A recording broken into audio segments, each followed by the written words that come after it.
Hello, everybody. Welcome to another Nucleus webinar. We do these webinars monthly, and we're very excited to basically present the topic that we're looking at today. Since it is just right on the nose, right at 2, we are planning to give it another couple minutes for more folks to join. But while we're waiting, if those of you that are attending would mind, dropping your name and not even necessarily your name, but where you're tuning in from, so we can say hello. That can give us something to do for the next 2 minutes while we wait for all of those late people to show up to the webinar. I'm very excited today, though, and it's gonna be a lot of fun. Is there a question already? Do we have a raised hand? Oh man. Oh my gosh, look at that. More questions than answers, Ryan. More questions all the time. Excellent. Right, we're just gonna give it another minute or two. Look at that. We've got folks all over the place. Hey, St. Louis. I'm from the Kansas City side. So hello to St. Louis, Brazil, Maryland, North Dakota, Ontario. Nice. Amazing. Yeah, this is gonna be fun. Yeah, we're gonna try not to start any locality struggles. No Kansas City versus St. Louis, no Missouri versus Kansas struggles. What? Not We allowed. Missourians love doing that. That's right. The magic question that I always ask is there gonna ever be anybody else from Jacksonville that shows up to one of these? The answer is generally no. But all right, we are stoked to have all you folks joining. This is going to be amazing. Like I mentioned, I don't know for those of you that have actually seen the LinkedIn post that we did, but we're very excited about this one. This is a slight deviation from how we've been doing webinars previously, and it's 2 after. We might as well get started. So, good afternoon, everybody.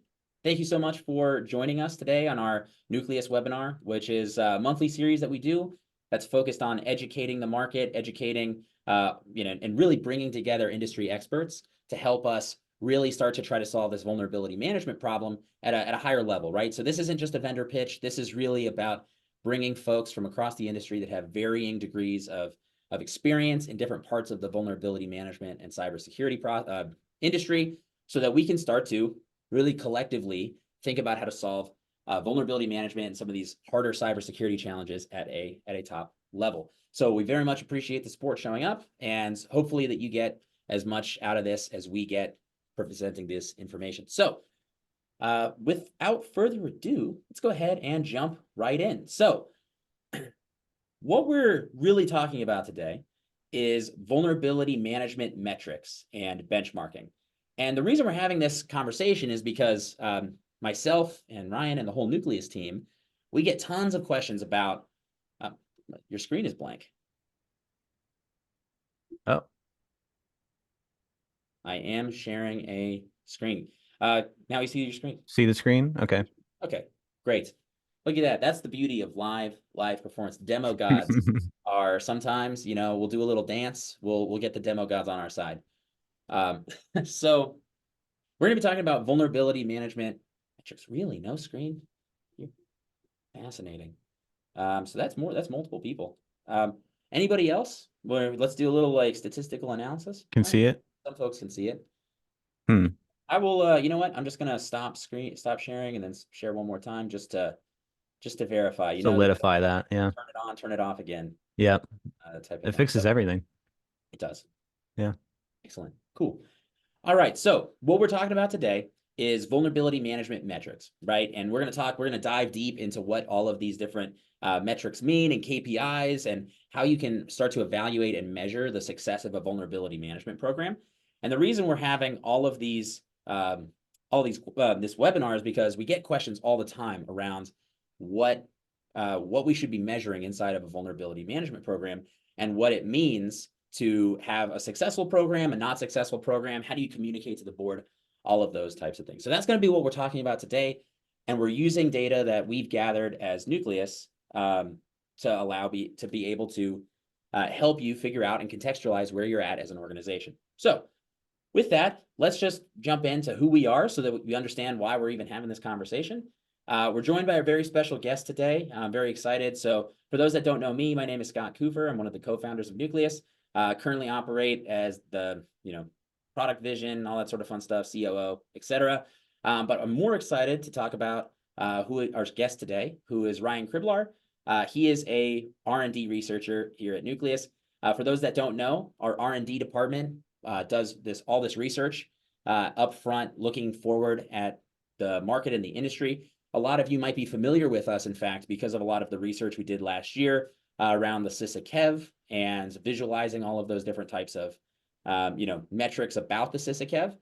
So we have a great R&D department that puts out and great research, and one of those folks is Ryan Kriblar. Ryan, why don't you introduce yourself? Sure. Yeah. Hi, everybody. My name is Ryan Krebuler. Like Scott said, I get the privilege of being an R&D engineer here at Nucleus, and yeah, like Scott said, what that means is that there's a lot of forward thinking that happens when I get to wear this hat. So both in the data that we collect and that we analyze, as well as the influence that we get to have directly on the product. So yeah, we're interested in that view of being very forward thinking, both in the VM landscape and the VM industry, and sort of understanding how Nucleus can most effectively tread these future unknown waters and stay innovative and most of all helpful for security practitioners. So yeah, good to be here. Awesome. Cool. So with that, let's jump in. So the thesis with all of these webinars, there's always some sort of hypothesis or thesis, right?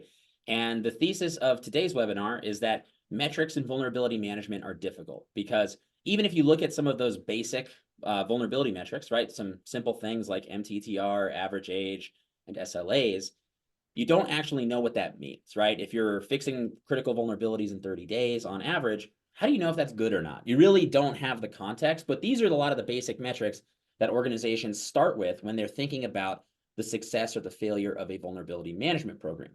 Now, so we're going to be talking about those different types of metrics today, but just to set the stage of what we've done here.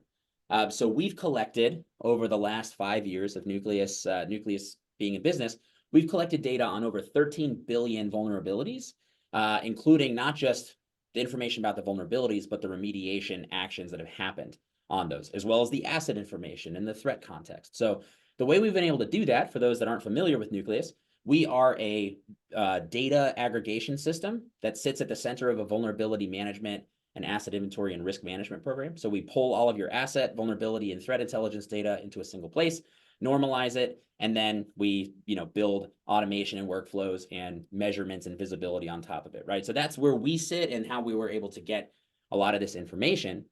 And we work with over 225 organizations now. And so we've collected 13 billion vulnerabilities over these 225 organizations. And so when we're looking at this, we're looking at this from a visibility perspective. We're looking at it from a triage perspective, prioritization, ticketing, and reporting. So these are all products that sit within the Nucleus platform. And what we're doing is we're measuring not just the basics, right? What stuff you would expect, like, hey, what was the finding discovered date and the finding remediated date, but all of the activities that happen within a VM workflow. So this is where we're very well positioned to be able to see this information across a nice cross section of the industry. So today, what we're going to be talking about, because we could dive into this for years and years probably, we are going to look at a certain set of metrics, and it's going to be broken down by your traditional severity. And the reason is that we're going to start basic, and then we will build up to more advanced style metrics as time goes on, and then public facing or internal facing, right? So let's kind of a simple matrix of how we're looking at these individual metrics. And then obviously our customers, if you're a Nucleus customer, thank you. And you can reach out to us, and we actually have a lot more information that we can provide to you around how you're doing in comparison to the larger benchmarks across a lot more metrics. So anyway, that's where we're at today. And this is sort of a little where we're at with the data. So, whoops. What are we going to talk about specifically, right? So we're going to do a quick overview of the metrics themselves, which we've already officially done. Then we're going to start really basic. So we're going to start with MTTR. Then we're going to talk about your average age, and then we're going to talk about SLAs. And unfortunately, we only have like 45 minutes today, so we can't get super deep on a lot of other types of metrics. We will give a quick overview of other types of metrics that we and you should be measuring, or especially organizations that we would consider higher performing or lower performing, and the differences of the types of metrics that drive their programs. And then at the end, we'll have an open discussion as well as a Q&A. So our goal is to get through the first section in roughly 30 minutes from now, and then we can move on into a discussion and Q&A with all of you attending live. So let's do it. When we look at vulnerability management metrics, there's a lot of different ways to do this, right? For those of you, actually, my co-founder, Steve, our CEO, did a poll on LinkedIn like 2 weeks ago, 3 weeks ago, just asking what most organizations view as the most critical metrics to track. And boy, was it spread out all over the place. There was things like fixing riskiest vulns. There were things like trends. There were things like scan coverage. And when we look at metrics and when we look at organizations on the maturity curve, right? Because every organization is somewhere along the maturity curve when it comes to VM. They start with the basic metrics, which is up here in the top left. We've got the little blue thing that I can use. And then you start to move towards your more advanced metrics. So these would be things like remediation velocity, survivorship bias, and cohort analyses, right? And just for context, right? Hopefully everybody is aware of like what MTTR, average age, risk scoring, that kind of stuff looks like. And we are going to show you some of the benchmarks today. But as from an advanced metrics perspective, there's a lot of really interesting stuff that you can do, right? So like Scientia Institute has done a lot of research in this area. You can apply metrics and data from like sales funnels, for example. You can look at coverage, but then how do you start combining metrics as well? So where the advanced use cases come into play are where you say, what's our MTTR, but overlaid by scan coverage, or scan coverage overlaid by MTTR, broken down by team, broken down by X, Y, or Z. So a lot of the focus within a high-performing VM program is picking a few metrics. So don't pick like 50 metrics to measure. You pick a few metrics, and then you really focus on breaking down those metrics in ways that to get really deep insight into how you're doing. So what do I mean by that? As an example, let's say we want to look at our MTTR. MTTR as a top level metric, if you just say our MTTR is 50, it's really not that useful of a metric, right? But if you go a layer deeper and say, what's our MTTR on critical vulnerabilities, on public-facing assets that are currently being exploited in the wild, what's our MTTR on that?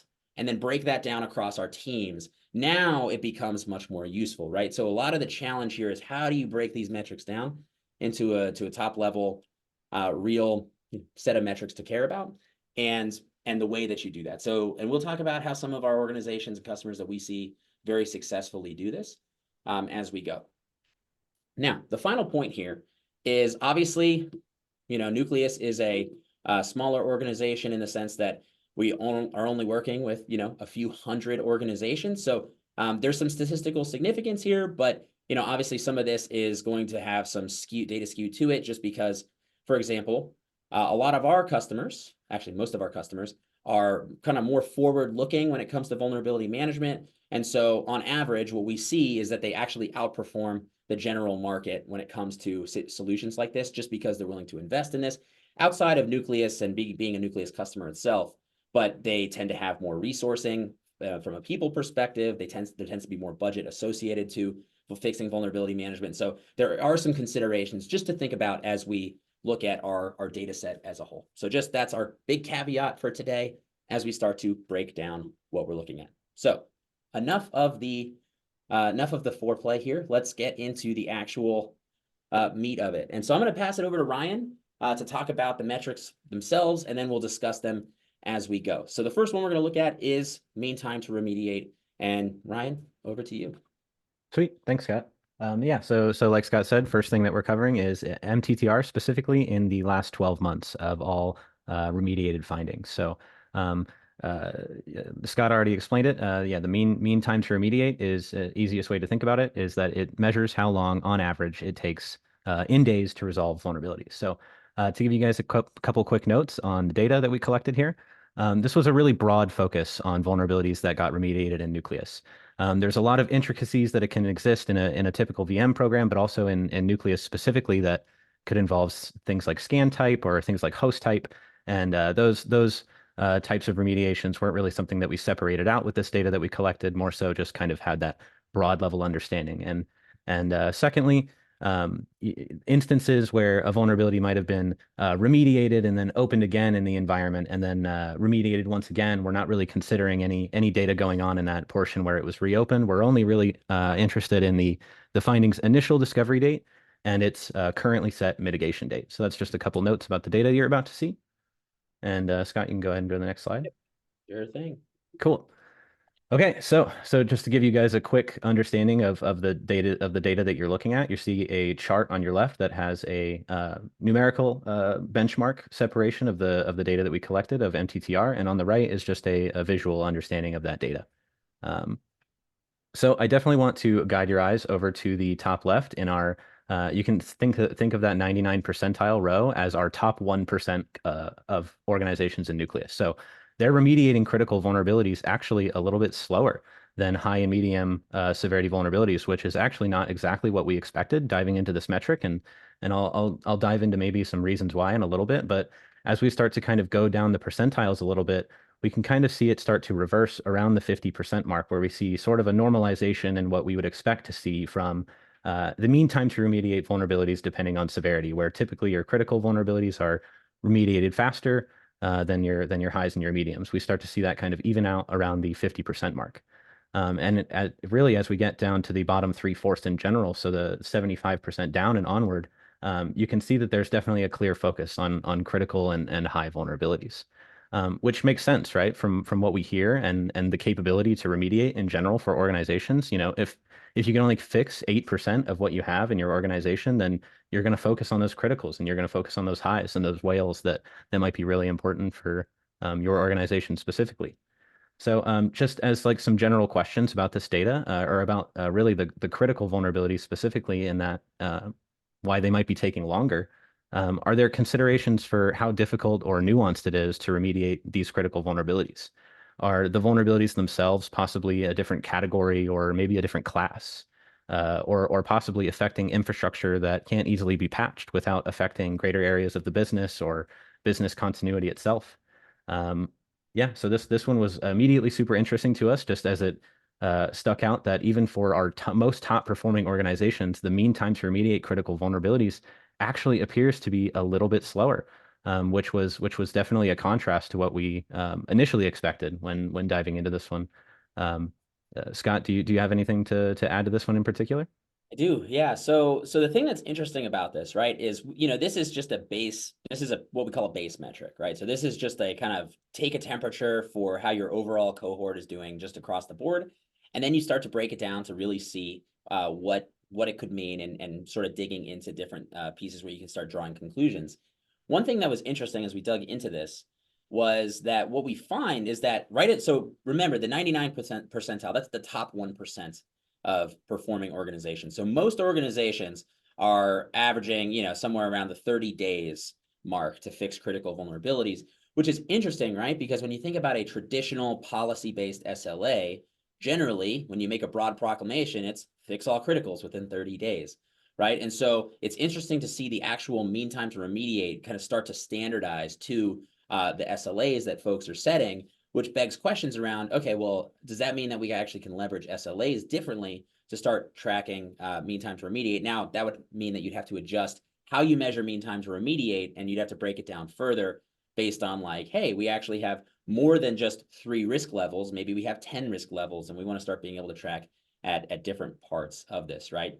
And so, one of the other metrics that I think, Daryl, you just posted a great comment. One metric that we did plan to present here, but we just didn't have time to fit it in. So we had to kind of go with some of the basics, is risk acceptances versus mitigations is influencing this as well, because obviously you can track all that in Nucleus. So we do have a lot of that information also, but we just didn't have time to fit it in. Yeah, so how do you measure these workflows, and how do you know your risk acceptance policies are working as expected? Is the reason that our MTTR really good because we're just risk accepting everything and figuring out all of those as sort of factors into this, right? And so it's really fascinating to start digging into the data. And also, to be clear, something that we probably should have mentioned. So Sharon, you had a great question. When we say vulnerability, to Nucleus, a vulnerability is actually broader than just CVEs. It's broader than just CWEs. It's all what we consider vulnerability findings, right? So this could be anything from cloud service providers, so CSPM type scanners.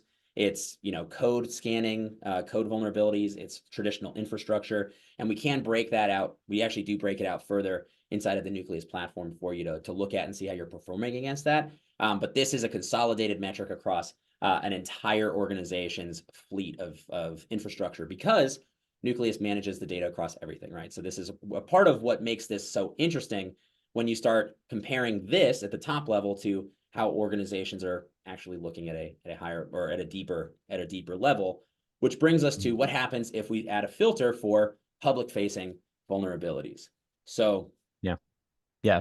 So this one was definitely super interesting to us as well, and to give you guys a little bit of a look ahead as well. This is pretty much what we're going to do for each metric is give you that lens of what it looks like in a benchmark performance for just the metric as a whole, and then specifically on public facing assets. So this is looking at mean time to remediate all findings in the last 12 months, specifically on public facing assets. And so obviously, like what is super cool to see right off the bat is that the top 1% performing organizations are, regardless of severity, fixing vulns within 1 day, which is like super cool.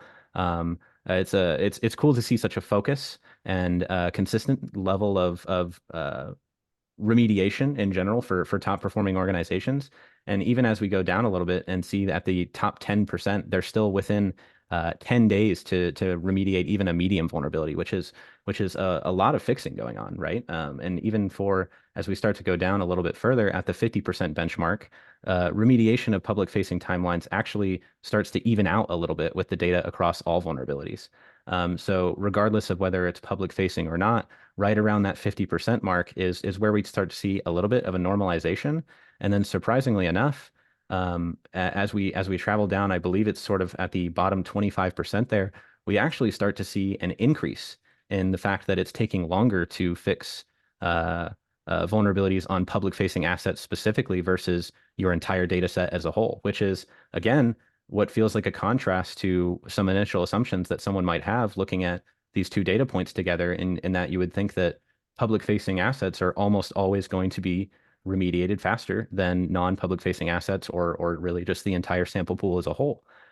So yeah, this was super interesting to see, and even as the lower percentiles, they get sort of exponentially worse at a higher rate than looking at the entire data set as a whole.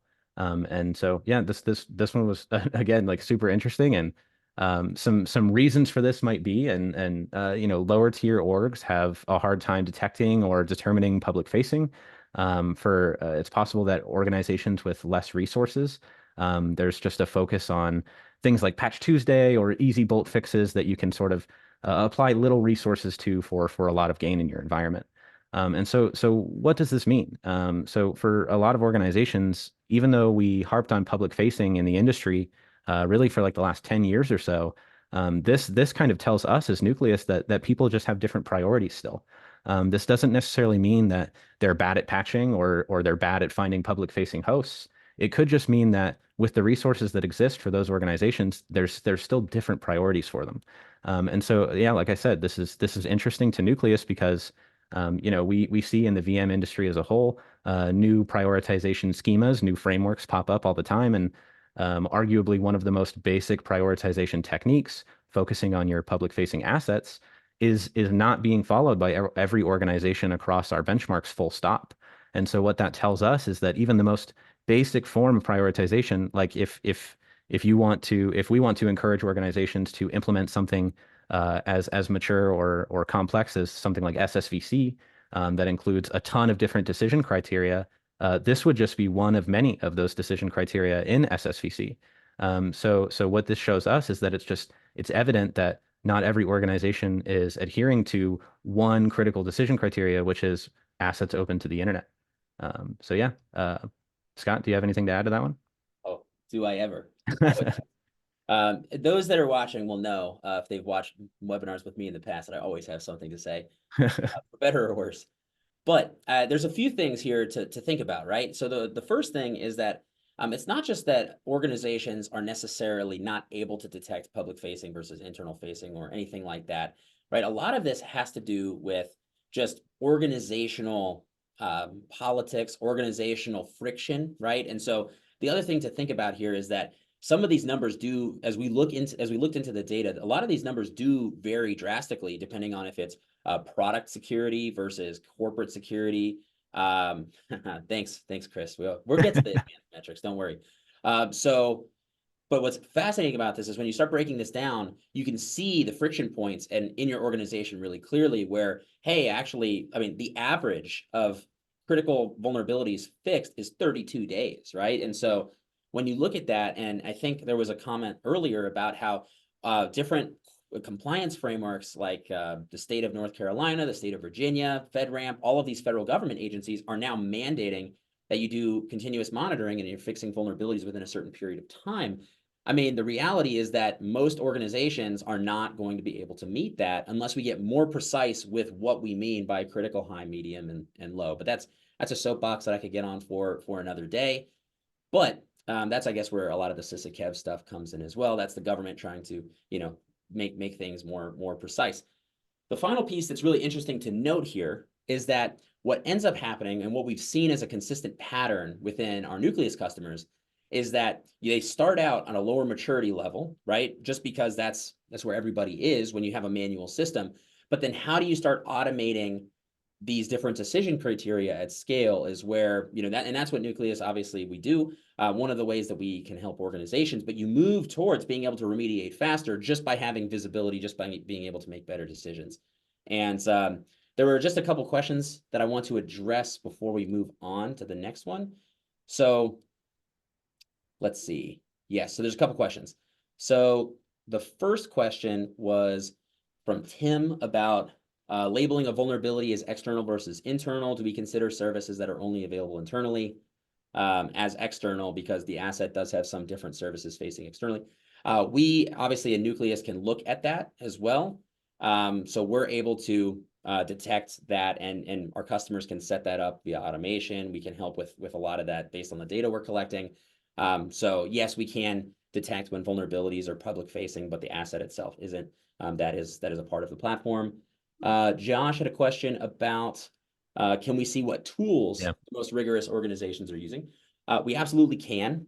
We didn't put that data together for today because we had to save something for the next time, right? We had to get, we had to leave a little meat on the bone for you. We wanted to focus on, because this is our first time presenting benchmarking data as well, we wanted to start with the basics, and then over time, we're actually going to launch more and more public-facing information. One of those is going to be, for example, like the most widely used scanning tools versus the most widely used ticketing systems versus automations, and what are the SLAs that your higher performing organizations set versus your lower performing organizations. And I don't even want to say lower performing, but like just what we would consider less mature in that particular metric, right? So that's sort of that question from Tim, or Josh, I should say. And then there was another one. Yeah, great questions. So, man, got a lot of questions. I love the feedback and the back and forth here. So I'm going to answer the question from Daryl first. So CVSS based scores. Yeah, so that's a great question. So what we did here is we created a standard system here to map to a qualitative severity score. And that qualitative severity score is generally being derived from your CVSS scores that you get from scanning tools. A lot of our customers actually adjust the risk scores across these different vulnerabilities themselves or these different findings, and we support that out of the box in the platform. For the purposes of this data set, we actually stuck with non-adjusted scores so that we could create a consistent experience for what we're looking at, right? So this actually does not take into consideration risk adjustments for asset context and threat intelligence context and things like that. So that's why the 99th percentiles actually is it's very interesting when you start digging into the data, because that's where we see a lot of the risk adjustments. There's more risk adjustments the higher up the percentiles you go when it comes to MTTR. So it's weird because you're like, oh, we're actually adjusting risk so that we can fix less stuff because we want to get more precise. But what we see is actually the opposite. The more that you're adjusting risk, the more that gets fixed within our customer base, which is very fascinating when you think about it and the implications of that. So anyway, food for thought there. And then the last question for Josh is, do we have other insights about leaders and laggards in specifically different industries? Yes, yes, we do. We don't have all of the data collected in a great way for me to share with you today, but what I can say is that your speculation slash inference that higher compliance organizations are going to do better, that is not better. Not better is not necessarily, but they're going to move faster. Absolutely, I would say that the stick of compliance is a very strong stick indeed. Is what I will say to that. Cool. And then I think there was one more question. Was there any consideration of tracking MTTR based on when a fix becomes available versus when the vulnerability was first found? Mm. Another great question. So obviously inside of the Nucleus platform, we track all of that. For the purposes of this data set, we focused on when the vulnerability was discovered to when it was remediated, right? We have the ability to do sub-filtering within that to be able to look at when a patch was actually created, because a lot of times the patch was created beforehand, before it was even discovered inside of the environment. Because a lot of scanning, quite honestly, just lags behind the signatures lag behind the actual patch being fixed or being promoted a lot of the time. So just FYI, but for the purposes of this, we focused explicitly on when the vulnerability was discovered and when it was resolved.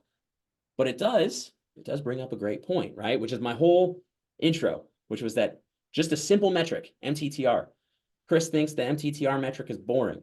And we have been spending 15 minutes talking about the nuances of how do we measure MTTR? How do we break down MTTR?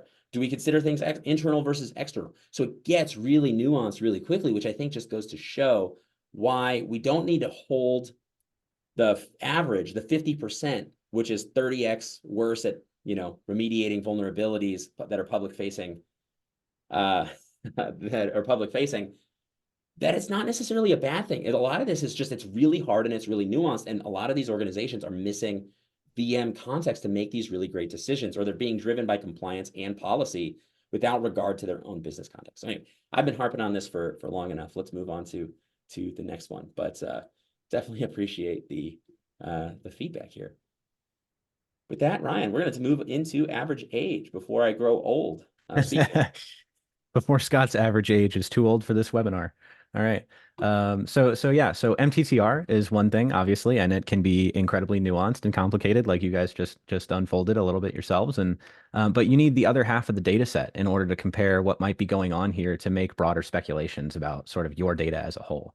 So when we think about MTTR being one side of the coin as vulnerabilities that have been remediated and how many days that took, we need to look at the other side of the coin as how long are your currently active vulns, how long have they existed in your environment for? So just a couple quick data notes about this one as well. We looked at all currently active vulns discovered only within the last year, and also assets that are considered inactive in Nucleus. We didn't consider any vulnerabilities on those inactive assets as part of this data set. So that's just another little note about what you're about to kind of see a little bit. Yeah. So again, you start thinking about cloud, you start thinking about ephemeral assets.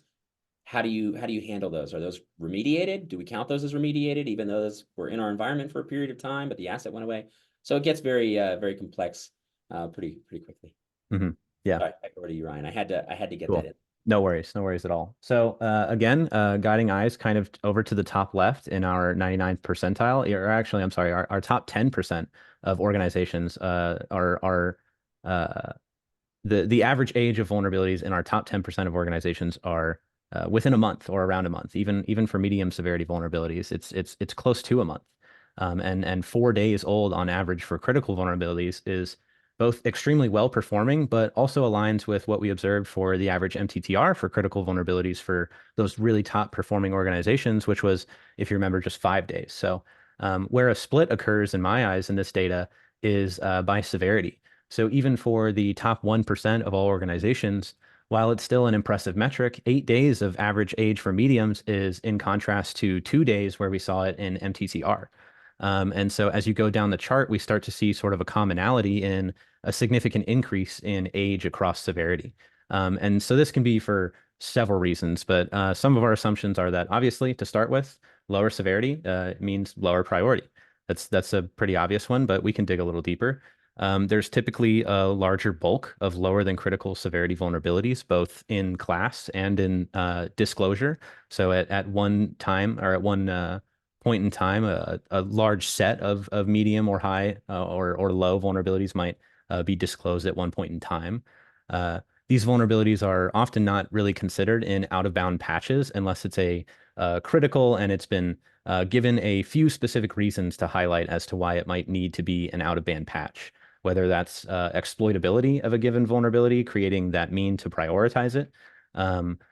Noise from the scanning source is another really important thing to bring up. So where higher performing organizations know what a high signal is about a true positive, and they know exactly what workflow to implement at that time, they potentially don't have to deal with as much noise or false positives. And organizations down in the lower benchmarks, as we start to get a little lower towards 50%, may have to deal with not necessarily just being worse at patching, but they might be dealing with a lot of noise, a lot of false positives in their environment. That could be a cause for some of these sort of extreme jumps that we see from 50% on and down.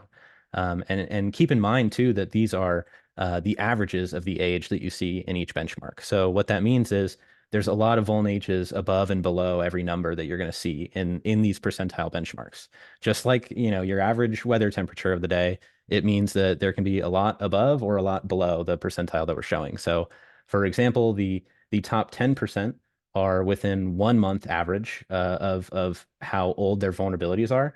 But at the bottom 50%, we start to see that increase to about 4 months. So there's a significant jump between the top 10% of organizations and that bottom 50%.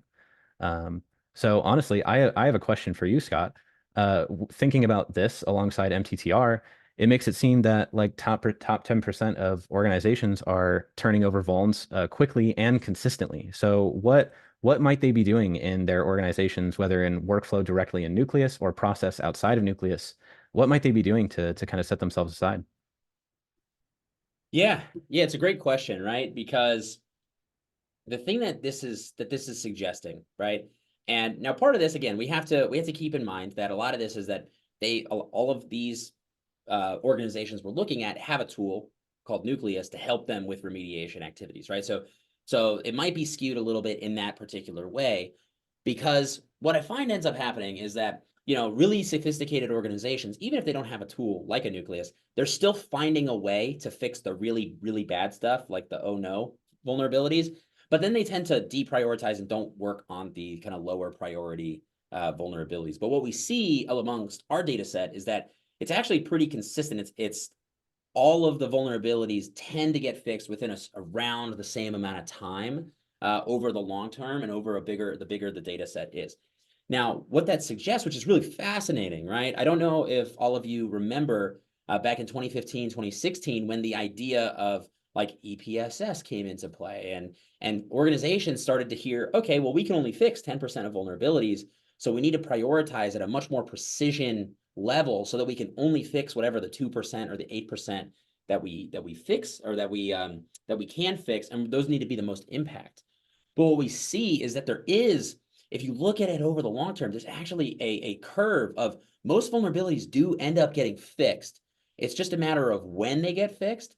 And so if we start thinking about it from a time-based perspective, what it really means is that actually all vulnerabilities over the long term will eventually get fixed, but it's how do you bring that forward on the vulnerabilities that matter, as opposed to just saying we're only going to prioritize X.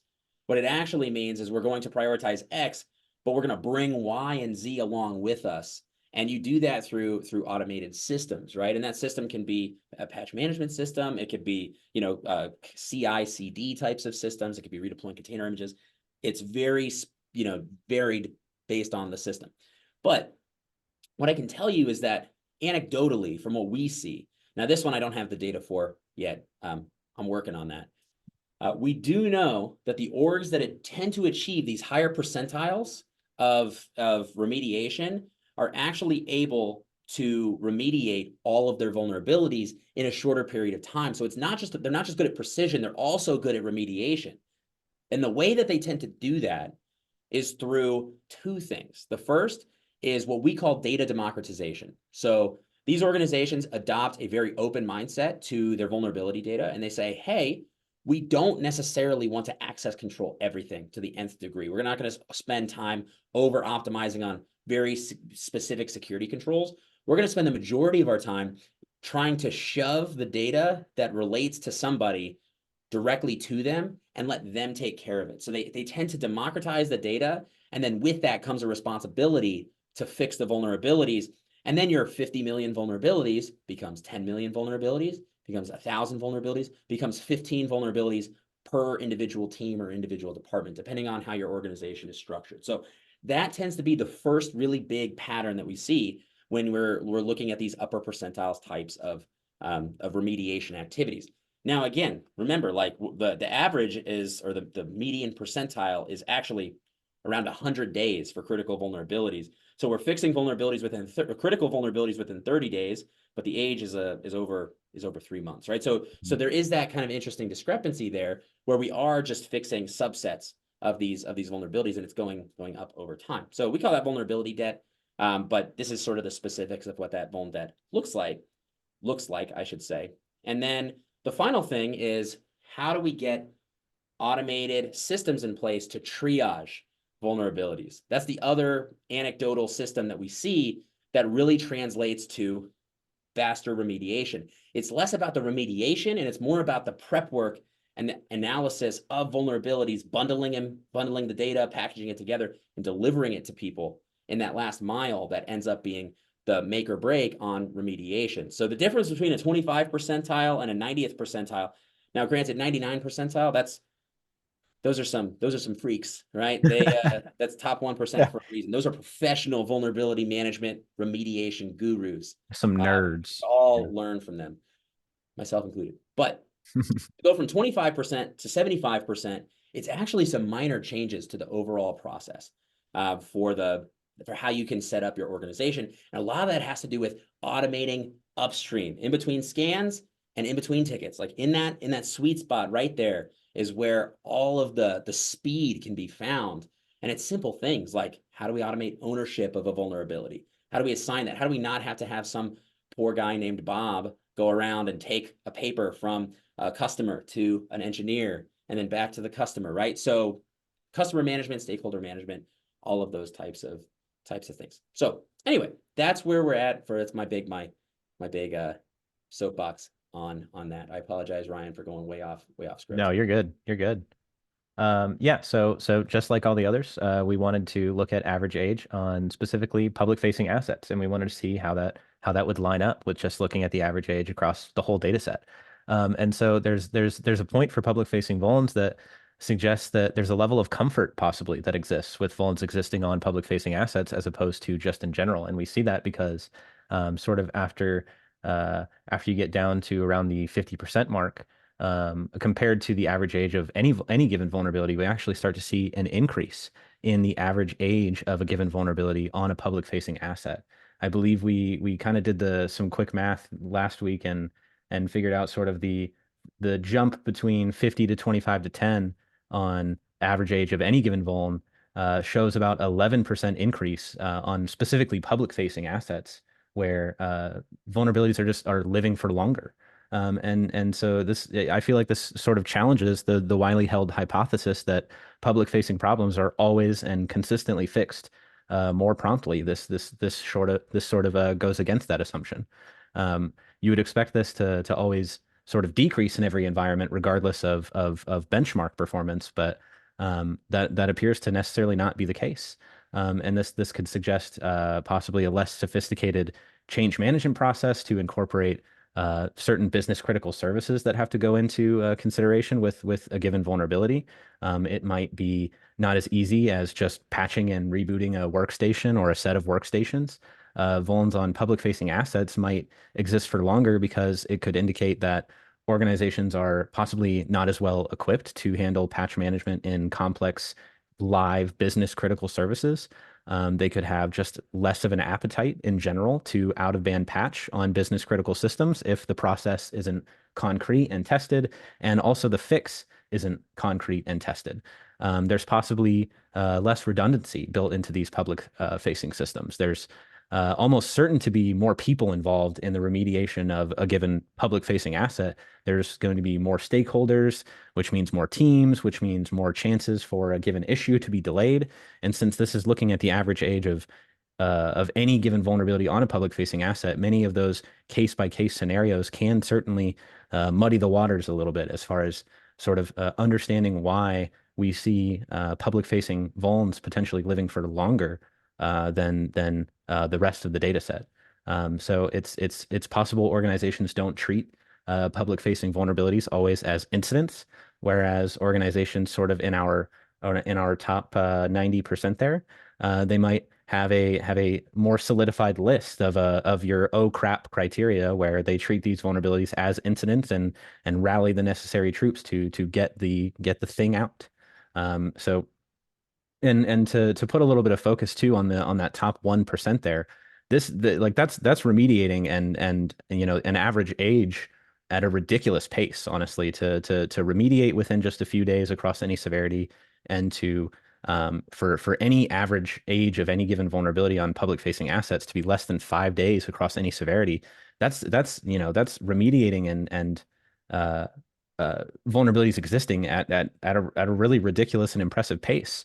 And so the bottom three-fourths here, that 75% on and down, is kind of where we start to see a little bit more realistic expectations that we would expect out of any given VM program.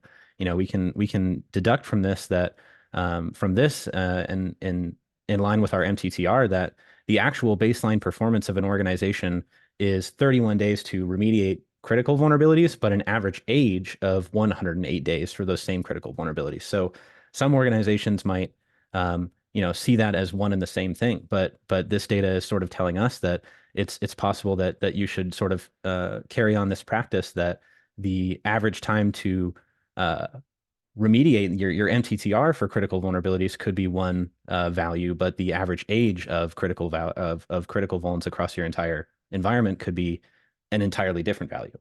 So Scott, do you have anything to add there? No, I think that's absolutely right. There's been a lot of great comments about this particular metric in the chat as well. So if those of you not looking at the chat, definitely recommend checking it out. I do want to answer a couple questions that came in as well. So the first question is, what is the recommended mechanism inside of Nucleus to get these metrics? So all of the metrics that we're presenting today, you can just get right out of the console, out of widgets, right? So you go to for us, the trends page is where you'll see the majority of this, right? So go to the trends page. You can see you can see the raw numbers of vulnerabilities that were discovered and remediated. You can filter it by, you know, specific parts of your organization. You can filter it by criteria for your vulnerabilities themselves. Like you could say, hey, only look at public facing assets, those types of things. And so you get that directly out of the console. We also support every data piece that you can get out of the console. You can also get out of the API. So that was an anonymous attendee, but I forgot to click answering the live. But you just get that right out of the console. It's built in. Some of these more advanced metrics that we're going to talk about would be ones that we're launching kind of at a future date as we're going. So that's the answer to that question. Hopefully that answered it for you. Obviously, happy to follow up later if you would like more info about how to do that. We can send you the documentation as well to extract it if you are a customer. Thank you. The other question was from Vince around how much does a vendor's willingness and ability to patch their vulnerabilities impact the average age? Average age is a great example. So I should mention, there's a key nuance here that vulnerabilities that have active compensating controls in place were not included in this data set. So we forgot to mention that at the beginning, Yeah. but absolutely there's the nuance of, hey, we have a WAF in front of this.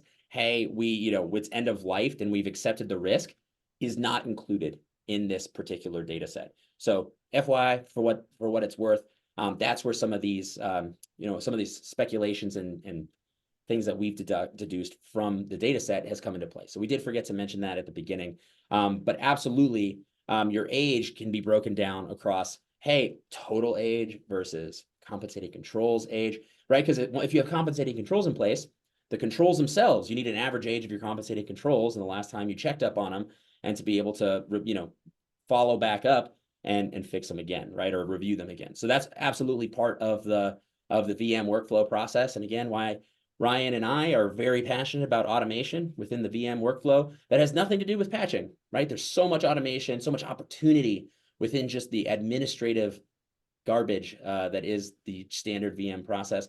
Sorry, I almost got so passionate that I left the first word. But so absolutely, Vince, it's a great example. Thank you for bringing that to our attention. Totally agree. Yeah. Now, we're running up on time, man. We Oh, have yeah, we only have a 10 lot of minutes. Wow. we got a lot of feedback. So we're gonna bust through the next one as Yep. quickly as we can, which is all about SLA success rate.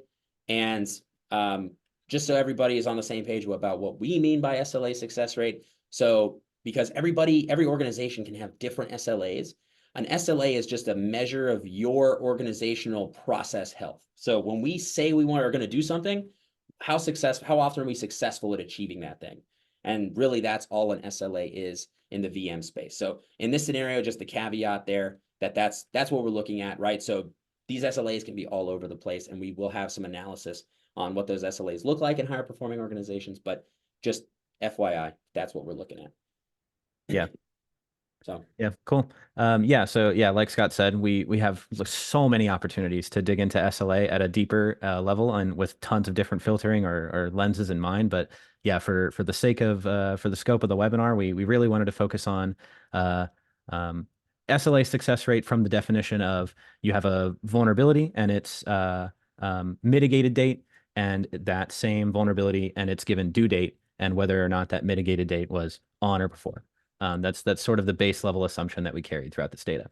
So um, to kick off, yeah. So obviously, I'm happy to see that that the top 1% of performing organizations are adhering to SLA 100% of the time, regardless of the severity. That's obviously good and would makes me happy to see that even our most top performing organizations aren't having issues with their own SLA definements.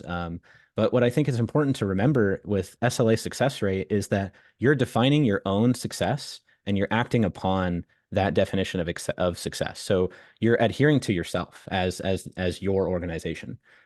Excuse me. So a consistent level of this success requires more than just fixing vulnerabilities. You have to have a really good understanding of your entire VM team's workflow. You know when and how to engage certain stakeholders to fix an issue. There's cross-team buy-in to the remediation process, and everyone understands that a security issue is an important one, and that the given issue, whatever it might be, is something worth prioritizing. Another important aspect of this is that there's organizational leadership buy-in. So at the top level of the organization, it is baked into the foundation of the org itself that these things are important. Adhering to SLA is important, and we are going to define what possible success looks like and guide our teams on that vision. And so as we start to climb down the benchmarks a little bit, 50% is immediately where we see like a really big drop off down to 40% success rate. And so that sort of honestly tracks with the MTTR numbers that we saw, where at 50%, it was averaging around 108 days to fix, I believe, even critical vulnerabilities. So that sort of tracks with what we saw with MTTR. 75% is where the MTTR was around 19 days, but we see that the SLA success rate for critical vulns is around 70%. And so that means that organizations are indeed pushing themselves to try and have tighter SLAs. What it could mean also is that higher performing organizations adopt a more precision-based SLA strategy. And so what do we mean by that? For example, Nucleus, in Nucleus, that means that you set up your SLA rules to take into consideration things like threat intel, things like the asset context. These organizations that we see sort of in the lower benchmarks, they might not be working from such a complicated framework of several different precision-based decisions about their SLA, and they might be instead focusing on a very generic policy-based SLA, such as the very generic fix all criticals in 30 days. that's my So favorite one. yeah, yep, yeah, it works. It works good. And so when you get to around below 75%, it becomes pretty clear that most organizations, it seems, don't have realistic expectations for what success might look like within their SLA. They might not have a greater understanding of the org's capabilities as a whole to consistently fix these issues. You might be coming up with aspirational goals and not pursuing real world results. And these aspirational goals might be driven by a rudimentary risk approach that is, like we said earlier, compliance driven. It could be broad, anecdotally informed, and especially not organizationally unique to you and your problems. So my soapbox, if I can get on it for a second, is that we would need Remember, we only to. have 5 minutes left, so Oh yeah, you're right. it's got Oh, to be a darn short it. soapbox. Darn it. Okay, well, yeah. So just as a general takeaway from this one is transition to a database approach for especially for SLA success rate. In you looking at these numbers, it's really clear that for most companies, VM folks in particular at those companies need to have a real conversation with leadership around expectations and around what can actually be accomplished in the program. And this is especially true when you're talking all the way up to the level of like the board of directors or the executive leadership. And we actually do see that this is happening more consistently in large companies now where board level people or executive level people are more interested in security. They're more interested in tackling this problem and actually saying that they're succeeding at it. So Scott, do you have anything to add to that one? I do, but we don't have a lot of time. Yeah, we don't have the time. Yeah. The only thing that I will say is it's really important to note that 40% on critical severity vulnerabilities is really the average, right? That's Yeah. so, when you're looking at a standard typical organization, they're not able to achieve what it is that they set out to achieve in a consistent manner, right? It only gets worse as you start looking down the prioritization chain. So we really need to think hard about how we set SLAs and how do we set guidelines for remediation within these policies. And so anyway, if you as an organization, if you are getting a lot of crap from your leadership around remediation timelines and SLA percentages, and you can point to this and say, having this visibility allows us to say that we're actually the average, right? Or maybe we're at 50%. We're hitting it 50% of the time, but you can say that's above average, right? And so this really gives you the ability to contextualize where you're at in relation to a lot of other organizations. And we don't really have time to keep going on more metrics. There's more that we'd love to show you. So I'm just going to bust through a few. So like public facing, we had some bonus ones like, for example, what was the longest time it takes to remediate vulnerabilities and what does that look like? So if you're in the lowest kind of percentile here, on average, if you add up your longest remediation time frame for each vulnerability of every type, actually ends up being 3 years, which is fun. But it's actually 742 days if you look at it at the average. So it's really interesting when you start looking at what the options are. And then the other bonus that we had was just looking, again, different ways of looking at this data. If we just look at critical vulnerabilities, what the 99th percentile looks like across MTTR, age, and SLA. So you can see what that starts to look like. But honestly, we're running out of time today, so we're going to have to hold that all for the next one. And speaking of the next one, let's jump into what that is going to be in our last few minutes here. So, oh, this is the data. Hold on, this is the demo slide. It looked the same to me as the other one. So the webinar that we're doing next month is going to be taking some of this information, taking some of this benchmarking data, and really starting to look at how we go from where we are today to what do the 99th percentile organizations actually look like? How can we emulate? How can we model? And how do we transition from a very reactive prioritization or just thinking about vulnerability management as prioritization to looking at it at that higher level so we can learn from those that have been successful within the organization. So that's going to be next month. That's going to be May 29th. So we're looking at a month and some change from this. We'd love to have you there because it's a continuation of this conversation, but we're really going to be applying a lot of the data that we see and then tying it to the behaviors that we see across higher performing percentiles of organizations. And so with that, we'll leave you here with 2 minutes to go. If you'd like to see how Nucleus actually can help you with being able to actually help you with how you can explore all this data, how you can benchmark against other industry peers, we do have all of the ability to do this within the Nucleus platform, and we'd love to show you if you're interested. But again, not here to sell you stuff. So we appreciate the time, everybody, and we hope that we'll see you on the next one. Take care. See you next time. Thanks, everybody.